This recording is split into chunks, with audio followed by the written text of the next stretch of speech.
Hello everyone and welcome back to our YouTube channel. If you are having trouble with your GoDaddy account or services, today's video will show you exactly how to contact GoDaddy customer support in 2024.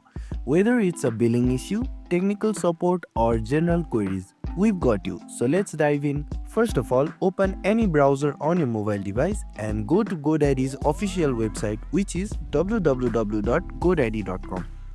And once you land on this homepage, scroll down to the bottom of the website, and in this you will see an option saying About GoDaddy. Simply click on it, and once you click on it, from the drop down menu you can see an option saying Contact Us. So click on it.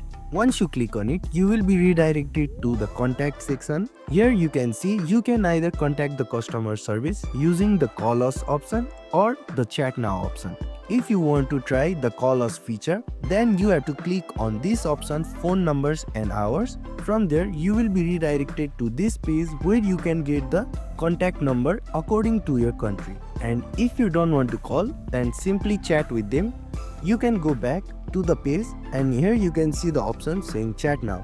So this was it guys. If this video was helpful, please don't forget to like, share and subscribe to our YouTube channel, and we'll see you guys in the next one. Thank you for watching.